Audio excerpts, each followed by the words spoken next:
근데 이런 부분들은 노력을 해 주셔야 되는 부분들인데, 일단 첫 번째 제가 말씀드리고 싶은 거는 교감에 대한 부분을 이렇게 말씀드리겠습니다.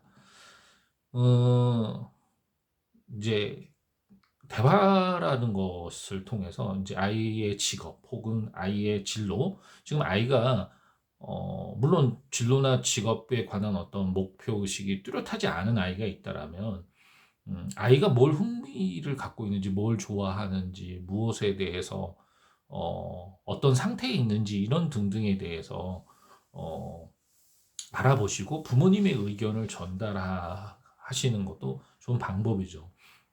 대신 선택은 학생이 하게 하셔야 되고요. 두 번째는 부모님들 입장에서 강한 드라이브를 걸 수 있는 부분은 뭐 일상적인 생활에 관해서는 얘기하실 수 있죠. 그리고 본인이 약속을 한 부분에 대해서 책임을 지게 하는 이런 부분들은 부모님이 그 의사 전달을 명확하게 하시는 게 좋습니다. 그러나 역시 이것도 학생의 몫이라고 저는 판단이 들고요. 그다음에 인제 그 당연히 인제 타인들에게서 배울 점이 있습니다. 예, 배울 점이 있는데 그것을 교감을 통해서 전달하셔야 된다는 거죠. 결과를 비교하시면 안 됩니다. 그러니까 분명히 누구나, 아이도 물론 그런 생각을 해요. '아, 저 친구한테 참 이런 게 배울 점이야.' 이렇게 생각하고 있는데, 에 부모로부터 어 인정받지 못한다거나 교감하고 있지 않은 상황에서는 그것에 대한 정서적인 것이 먼저 앞서죠. 그러니까 어 그런 부분들이 를 대단히 이제 간과하는 부모님들을 자주 뵙는다고 느껴지고, 이제 그런 점들을 좀 주의를 하시는 게 좋지 않나, 이 말씀을 좀 드리겠습니다. 그다음에 이제 두 번째로 드리고 싶은 말씀은 어 제 각자의 몫이 있다라는 좀 말씀을 좀 드릴게요. 분명히 이제 그 학습 공부에 관해서 만 좀 한정지어서 말씀을 드린다 하면, 이제 아이의 몫이 있는 부분이죠. 아이의 몫이 있는데 그 아이가 그 몫을 해내는 감시자 역할만 하시는 부모님들을 종종 봐요. 그러니까 어 인제 검사죠, 일종의. "했니 안 했니?" 뭐 이런 태도.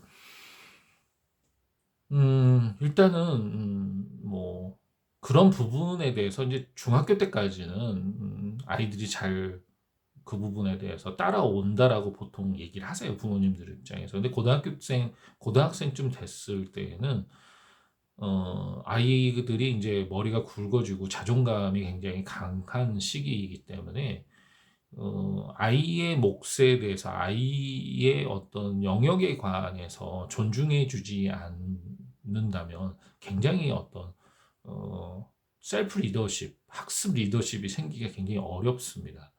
그래서 아이의 몫은 아이의 몫으로 남겨 주실 필요 있고, 부모님의 몫이 무엇인지 요게 구별하는 게 참 어 어렵다라고 얘기하시는 부모님도 계시지만, 사실은 알면서도 이제 특히 부모 입장에서는 감정이입이 굉장히 쉽거든요. 인제 흔히 그런 얘기하시는 분들 계세요. 어 어 "내 새끼니까." 그리고 "내 자식이니까." 심지어 그런 부모님도 제가 뵀어요. "넌 내 거야. 그니까 내가 원하는 걸 네가 해야 돼." 이렇게 말씀하시는 부모님도 제가 뵌 적이 있습니다. 그러니까 그 과정에서 이제 경쟁의 현실과 그다음에 보상의 현실만이 남아 있는 거죠. 그러니까 아이 또한 그런 데서 이제 자존감은 형성이 되기 어렵고, 그다음에 아이도 부모가 불안한 만큼의 똑같은 불안감을 아이도 느끼게 됩니다. 이제 그러면 정상적인 집중력이나 몰입력이 생기기가 어렵죠. 어. 그다음에 인제 선생님의 몫이 있습니다. 그러니까 요게 구별이 되고 부모님 입장에서 이건 아이의 몫이기 때문에 아이에게 어떻게 교감을 통해서 전달해야겠구나. 이거는 선생님의 몫이기 때문에 어떤 식으로 이거를 선생님에게 전달을 할 것이냐. 이제 요런 게 이제 소통이라고 저는 생각이 듭니다. 그래서 이런 각자의 몫을 잘 지키는 것이, 그리고 그 부분에 대해서 기다려주는 그런 연습이 상당히 필요한 부모님들을 자주 뵙습니다. 듣기에 따라서 이게 굉장히 좀 추상적으로 들릴 수도 있습니다. 그래서 좀 더 구체적인 어떤 실천 사항을 제가 좀 리스트를 좀 뽑아봤는데요. 학습 과정에 대한 학생의 의견을 주일에 경청하라. 그러니까 듣는 시간을 일주일에 한 번은 꼭 그 시간을 마련하시라고 좀 말씀을 좀 드리고 싶고요. 그 다음에 이제 우리 아이가 특별하다는 거를 먼저 내세우기보다는 보편적이고 상식적인 의견을 먼저 제시를 하고 아이와 공감하는 게 일단 저는 중요하다는 생각을 좀 말씀을 드리고요. 그 다음에 소위 이제 전문가, 선생님들 아니면 강사겠죠. 의견을 한 달에 한 번 정도는 한번 들어보실 필요가 있지 않나라는 생각이 좀 들어요. 이제 요게 가능해지면 이제 각자의 영역이, 각자의 몫이 무엇인지 이해하는 데 도움이 되실 겁니다. 그 다음에 네 번째는 그 아이들의 어떤 공부 방법이라든가 공부하는 과정에 대해서 부모님들도 사실은 어느 정도 개입을 하실 필요도 있을 때가 있습니다. 이제 그 타이밍을 최소 저 입장에서 생각을 해보면 기말고사가 가장 적절한 것 같아요. 어, 이제 학원을 보내셨든 과외를 시키셨든 뭔가 이제 그 과정에 대한 피드백을 하실 필요가 있거든요. 근데 이거를 매번 하실 수는 없어요. 단지 이제 아이하고 교감하고 경청하는 과정에서 아이가 묻는 거에 답변을 하시고 뭔가 조언을 해주시는 건 좋은데, 최종적 어떤 그 터닝 포인트를 잡아야 하는 피드백은 한 학기에 한 번이라고 저는 좀 생각이 좀 듭니다. 그래서 이제 고등학교 1학년 올라가는 학생들이나 고등학교 2학년 올라가는 학부모님들께서는 이 점을 참고를 하셨으면 좋겠어요. 그 다음에 이제 부모님 입장에서 여러 가지 이제 입시에 대한 정보, 학원에 대한 정보 제공을 하셨으면 결정은 학생이 할 수밖에 없는 거거든요. 근데 이제 우회적인 어떤 압박감이 가는 경우가 있죠. 그 다음에 여섯 번째, 어, 이게 이제 사실 대학 가는 문제의 본격적인 어떤 시기는 고3 때입니다. 수시를 결정하고 수시에 집중한다거나 그 다음에 수능 공부를 본격적으로 시작하는 것도 고3이기 때문에 그 전에 아이와의 어떤 교감을 통해서 아이에게 어떤 시행착오, 즉 실패하는 것이 나쁜 것만은 아니다. 그런데 거기서 배우는 게 있다. 그 과정에서 너를 성장시키는 것이 중요하다. 이제 이런 마음 자세를 부모님도 갖고 계시는 게 굉장히 중요하다는 생각이 좀 듭니다. 그런 부분들이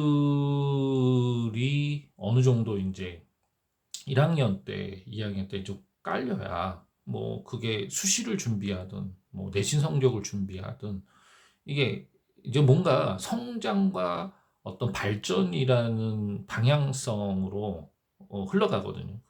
그러니까 아이마다 속도가 다르고 부모님들마다 속도가 다릅니다.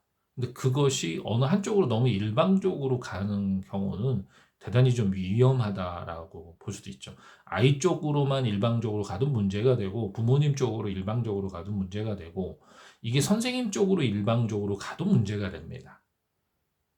그렇기 때문에 현명한 부모님들께서는 아이와의 교감과 그다음에 선생님과의 어떤 교류를 통해서 아이의 어떤 성장 과정에 대해서 충분히 이해를 하고 계셔야 할 필요가 있죠.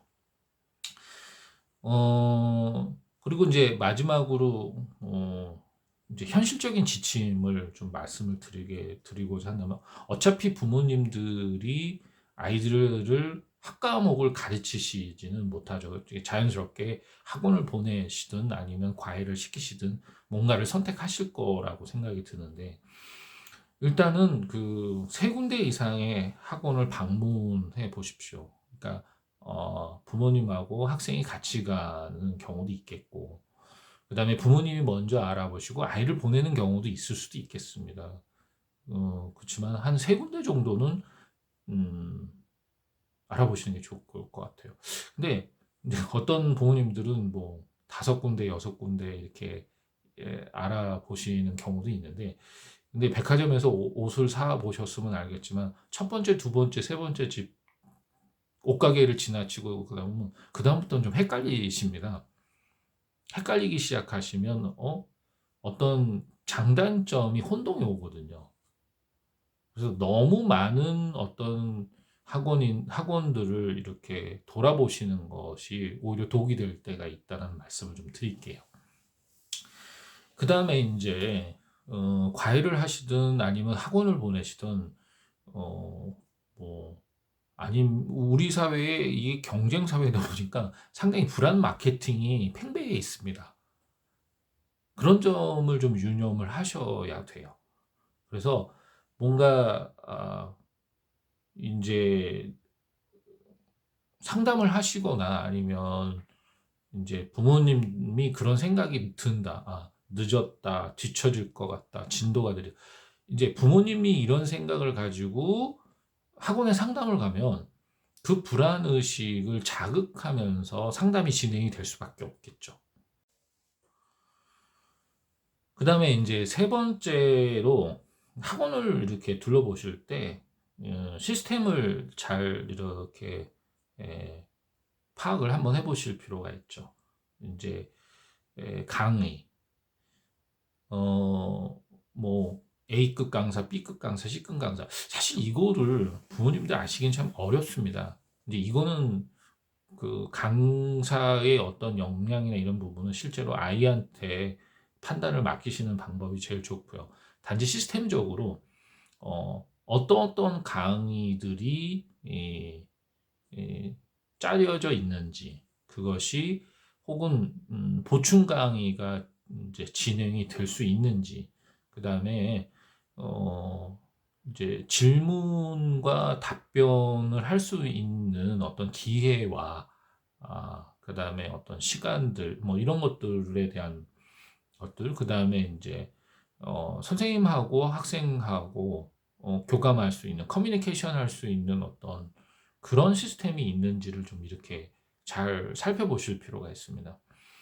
음 그 이제 자본주의 사회다 보니까 이 '돈을 냈으면 어떤 결과를 내야지.' 하는 그 오너십이 강한 분들의 사고방식이, 그런 경우가 실제로 학습에 도움이 안 되는 경우를 종종 보게 되거든요. 그러기 때문에 학원을 이렇게 알아보실 때 아이가 소통할 수 있고, 그다음에 보충받을 수 있는 어떤 이런 틀이 갖춰져 있는지 시스템 위주로 일단은 보시는 게 좋을 것 같습니다. 그다음에 인제 집에 와서 인제 아이와 의견을 교환해 보시다 보면, 무조건 인제 '아이가 옳다.' 이런 것도 아니고 '무조건 부모님이 옳다.' 이것도 아닙니다. 이렇게 뭔가 상식적이고 보편적이고 논리적으로 그 교집합이 형성되는 지점이 많은 학원을 선택을 하시는 게 좋습니다. 그러니까 너무 우리 아이 중심으로 판단하시면 제일 좋은 게 1:1 과외겠죠. 아니면 1:1 과외를 한다고 하다 보면 이제 여러 가지 또 단점이 있습니다. 근데 이제 그거는 제가 기회를 봐서 다시 이제 학습 상담과 관련지어서 나중에 한번 말씀을 드릴게요. 그다음에 이제 아이에게 선택과 그리고 책임에 관한 부분을 주지시켜 주시는 게 좋고요. 분명히 생각하셔야 될 부분은 학습의 주체는 아이입니다. 그래서 이 학원이 책임져 줄 거다라는 기대감을 갖지 마세요.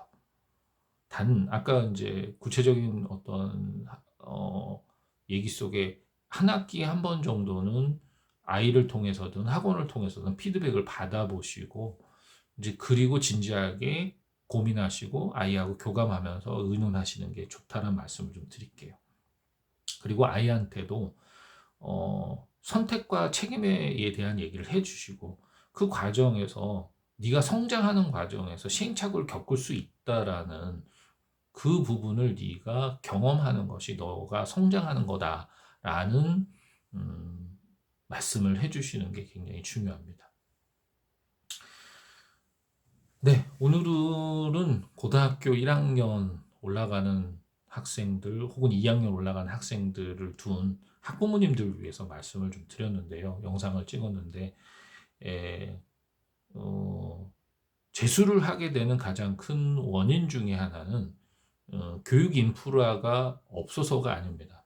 요즘처럼 학원도 많고 혹은 뭐 돈만 투자하시면 뭐 과외도 시키실 수도 있을 거고 그다음에 아이들은 원하면 각종 인강을 들을 수 있는 그런 어, 교육 인프라가 굉장히 발전된 시대를 살고 있거든요.